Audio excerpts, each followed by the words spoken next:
मध्य प्रदेश विधानसभा के pro tem speaker Rameshwar Sharma को विजय मानकर ने दिया जवाब। कहा, वायरोलॉजी, एपिडेमियोलॉजी एवं जेनेटिक विज्ञान के संशोधन और सार्वजनिक स्वास्थ्य सेवाओं को दुरुस्त करने से मिलेगा कोरोना का समाधान, राम मंदिर के मिथक से नहीं। मध्य प्रदेश विधानसभा के प्रोटेम स्पीकर रामेश्वर शर्मा ने कल एक बयान दिया, जिसके अनुसार यदि अयोध्या में राम मंदिर बनता है तो कोरोना ठीक हो जाएगा। ऐसा अवैज्ञानिक, अनैसर्गिक और भ्रमित करने वाला यह वक्तव्य है। एपीआई के राष्ट्रीय अध्यक्ष धीमान विजय मानकर, जो कॉस्मो ह्यूमनिज्म के संशोधक व प्रवर्तक है, ने अपनी पोस्ट के माध्यम से निम्नलिखित बात कही है। धीमान विजय मानकर का यह स्पष्ट मत है कि वायरस, इसका समाधान या वायरोलॉजी, एपिडेमियोलॉजी एवं जेनेटिक विज्ञान के संशोधन से ही आएगा और सार्वजनिक स्वास्थ्य सेवाओं को दुरुस्त करने से, ना कि किसी मिथक से। हमें इस बात की जानकारी होना चाहिए कि ब्रिटेन, जर्मनी, चाइना, इटली एवं भारत में भी कई वैज्ञानिक कोरोना की वैक्सीन बनाने में दिन रात लगे हुए हैं और वर्षों का संशोधन इस क्षेत्र में चल रहा है। पूरे कोरोना त्रासदी में धर्म और मंदिर वालों का रत्ती भर भी योगदान नहीं रहा, क्योंकि धर्म यह काल्पनिक है और विज्ञान सत्य है, जो शोध, प्रयोग और मैथमेटिकल कैलकुलेशन पर चलता है। वैसे भी यह भोंदू जानता नहीं पार्टी है, इस बात को विजय मानकर पहले भी कह चुके हैं और इसे बीजेपी के लोग समय समय पर प्रमाणित करते रहते हैं। यह देश के लोगों को समझ जाना चाहिए और ऐसी पार्टी को सरकार व शासन में चुने या ना चुने, इस पर गंभीरता से सोचना चाहिए।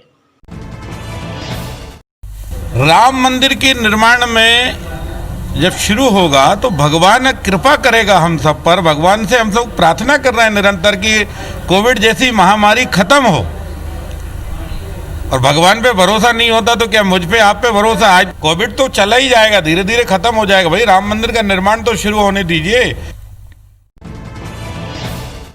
So since you see human beings are not into science and technology, we are not able to identify the genome sequences of the viruses, and as a result of which we are not able to develop the vaccine in the stipulated time being.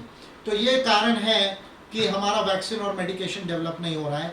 ये blunder तो America ने भी किया, Spain ने भी किया, Italy ने भी किया, जर्मनी ने भी किया, लेकिन भारत में जो है हमने ब्लंडर भी किया और ब्लंडर करके जो है वो घंटी बजाने के लिए कहा, ब्लंडर करके जो है वो दिया जो है वो बुझाने के लिए कहा, ब्लंडर करके एरोप्लेन को घुमाया।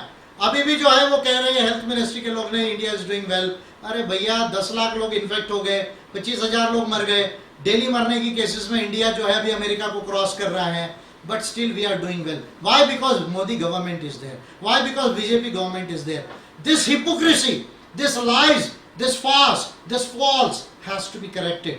और इसीलिए जो है गलती तो सारी इंसानियत से हुई है, इंडिया से भी हुई है, लेकिन इंडिया में ब्लंडर्स किया जा रहा है।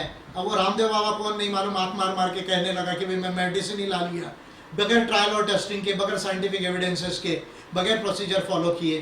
कोई कह रहा है कि नहीं 15 अगस्त को आज़ादी के दिन में जो है वो मेडिसिन, हम वैक्सीन दे देंगे। तो ये हिपोक्रेसी और लाइज को हमने छोड़ना चाहिए, साइंटिफिक अप्रोच लेनी चाहिए, साइंटिफिक थिंकिंग लेना चाहिए।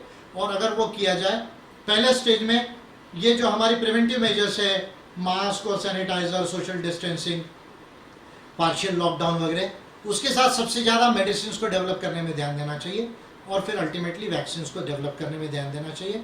अगर मेडिसिन और वैक्सीन आती है तो कोरोना जो है वो तो रहने वाला है, लेकिन फिर उससे डरने का जो है वो चिंता नहीं रहेगी। इस पर भारत को और पूरी दुनिया को ध्यान देने की ज़रूरत है। लेकिन अभी भी देखिए डोनाल्ड ट्रंप क्या कर रहे हैं, चाइना को बदनाम करके उससे लड़ाई की बात कर रहे हैं, और भारत में जो है वो पागलपन में जुड़े हुए हैं। तो this madness has to go, human madness has to go. Scientific thinking is very important, scientific methodology and approach is very important, and humanitarian considerations. Thanks a lot.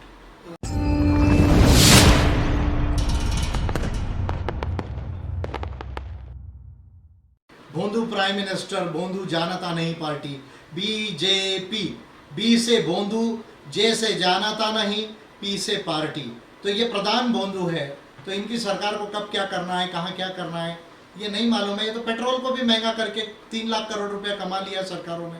तो ये तो उनकी नीति है, तो पैसा बनाएंगे वो, उनका वही नीति है, और बाद में अंबानी और बाकी लोगों को ट्रांसफ़र करेंगे।